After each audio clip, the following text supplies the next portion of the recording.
Hello students. आज हम chemistry के बहुत ही महत्वपूर्ण टॉपिक के बारे में बात करेंगे, जो कि है धातुओं की सक्रियता श्रेणी। ये एक ऐसा टॉपिक है, अगर इसको नहीं जाने हैं तो केमिस्ट्री में केमिकल रिएक्शन यानी कि रासायनिक अभिक्रिया के बारे में कुछ भी नहीं समझ सकते हैं। तो इसका हमने एक ट्रिक तैयार किया है, तो उस ट्रिक के माध्यम से इसको याद करवाना चाहूँगा, क्योंकि ये वैसे याद करना थोड़ा मुश्किल हो सकता है, लेकिन ट्रिक के माध्यम से बहुत ही आसानी से याद हो जाता है। तो देख लेते हैं कि ये क्या है। पहले जान लेंगे कि धातुओं की सक्रियता श्रेणी क्या है। धातुओं की सक्रियता श्रेणी में क्या होता है कि धातुओं को उनकी क्रियाशीलता के घटते क्रम में रखा जाता है। मतलब कि जो अधिक क्रियाशील धातु है उसे ऊपर रखा जाता है, और जो उससे कम क्रियाशील है उससे नीचे, उससे कम क्रियाशील उससे नीचे, और सबसे कम क्रियाशील धातु सबसे नीचे। तो क्या करेंगे कि धातुओं को उनकी सक्रियता के घटते क्रम में रखना ही धातुओं की सक्रियता श्रेणी है। इसको कहते हैं अवरोही क्रम भी कहते हैं। तो जान लेते हैं कि इसमें कितने धातु हैं, कौन कौन से धातु हैं।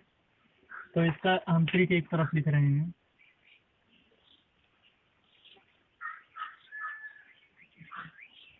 और एक तरफ है धातु का प्रतीक, और एक तरफ जो है धातु का नाम। तो ट्रिक क्या है इसका? ट्रिक यही है कि कनक मांगे एलजी। मतलब इसको ऐसे याद करेंगे कि एक कनक नाम की लड़की है और वो एलजीटीबी की मांग रही है। तो कनक मांगे एलजी, पहले इतना समझ लेते हैं। तो ट्रिक है कनक मांगे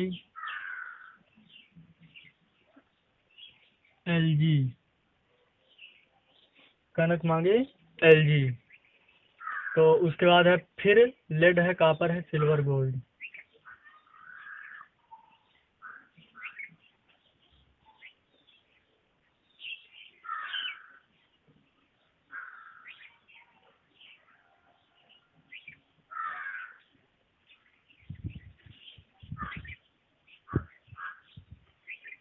तो इसको याद करेंगे कैसे कि कनक मांगे एलजी, फिर लेड है, कापर है, सिल्वर गोल्ड।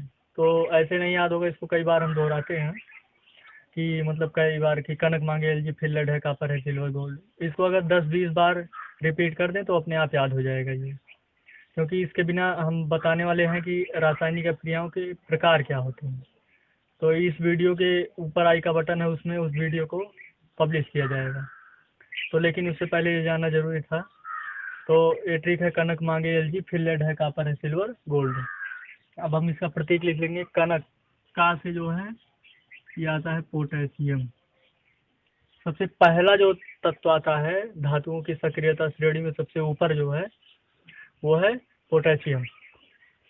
ना से आता है सोडियम, यानी पोटेशियम सोडियम, और फिर का मतलब Ca।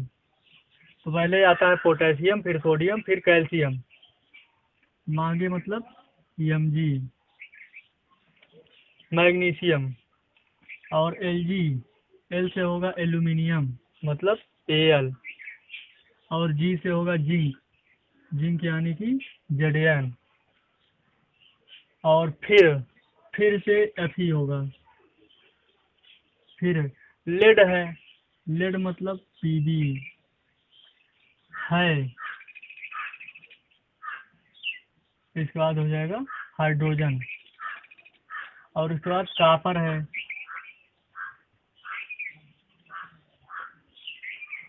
लेड है, कापर है मतलब इसमें क्या है कि 2 बार है आया है।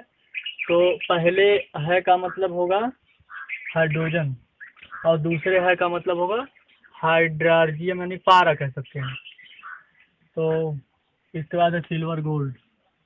सिल्वर है Ag और गोल्ड है Au। तो इसको समझेंगे कि सबसे ज़्यादा जो क्रियाशील तत्व है, धातु कह सकते हैं, तत्व कह सकते हैं, वो है पोटेशियम। मतलब पोटेशियम बहुत ज़्यादा क्रियाशील होता है। बहुत ज़्यादा क्रियाशील होने का मतलब कि ये बहुत तेज़ी से रिएक्शन करता है। किसी के साथ इसका रिएक्शन बहुत तेज़ी से होता है। तो इसके अलावा सोडियम भी है, ये भी बहुत तेज़ी से रिएक्शन करता है, पानी में भी जो है रिएक्शन कर लेता है। तो इसके बाद कैल्शियम है, और सबसे कम जो रिएक्शन करते हैं, जो सबसे कम अभिक्रियाशील तत्व हैं या धातु हैं, वो है सिल्वर गोल्ड यानी सोना और चांदी। मतलब ये बहुत ही धीमी से या बहुत ही कम सक्रिय तत्व हैं और ये बहुत धीमी से क्रिया करते हैं। तो इनका नाम हम हिंदी में लिख देते हैं। तो पहला है पोटेशियम,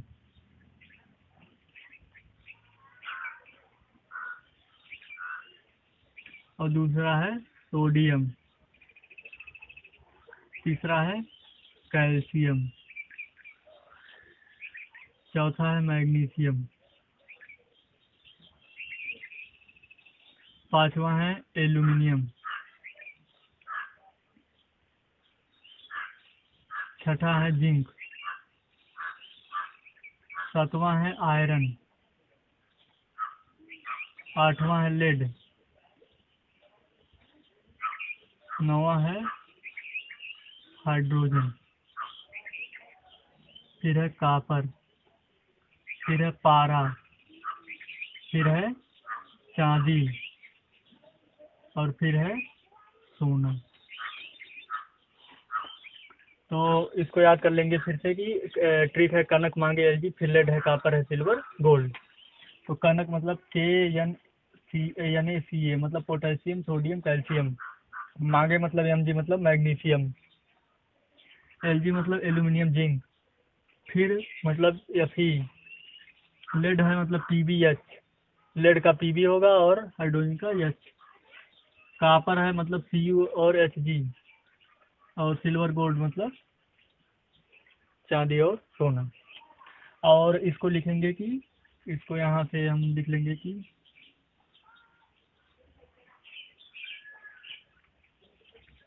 सक्रियता का घटता हुआ क्रम।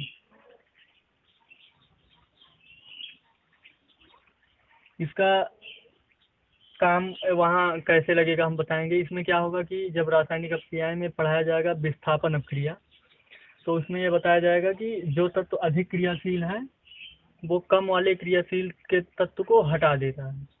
तो इसको ऐसे समझ लेते हैं कि जैसे कोई खूब ज़्यादा ताकतवर होता है तो जो कमज़ोर होता है उसको उसकी जगह से हटा देता है। जैसे अमीर लोग क्या करते हैं कि गरीबों को लूटते हैं या उनको परेशान करते हैं, उनको उनकी जगह से हटा देते हैं, उनका छीन लेते हैं। क्यों ऐसा करते हैं? क्योंकि वो ज़्यादा ताकतवर है। तो सेम वही कंडीशन यहाँ भी है कि जो धातु अधिक ज़्यादा सक्रिय है वो कम वाले सक्रिय तत्व को या धातु को उसको विस्थापित कर देता है यौगिक से। इसके बारे में डिटेल से हम रासायनिक अपक्रिया के प्रकार में पढ़ेंगे तो जानेंगे। तो इस तरीके से इसको याद कर लेंगे, क्योंकि बिना इसके याद किए रासायनिक अपक्रियाओं के प्रकार पढ़ना बहुत ही मुश्किल है। तो उम्मीद करते हैं समझ में आया होगा। इस ट्रिक को लिख ले यहाँ नीचे, हम ऊपर लिख देते हैं यहाँ कनक मांगे एलजी, फिर लेड है, कापर है, सिल्वर गोल्ड। कनक मांगे एलजी, फिर लेड है, कापर है, सिल्वर गोल्ड। इसको 10-20 बार रिपीट कर देंगे, दोहरा लेंगे, याद हो जाएगा अपने आप। लिखने की प्रैक्टिस कर लें क्योंकि ये बहुत ही इम्पोर्टेंट है। तो इस तरीके से उम्मीद करते हैं समझ में आया होगा, याद कर लेंगे।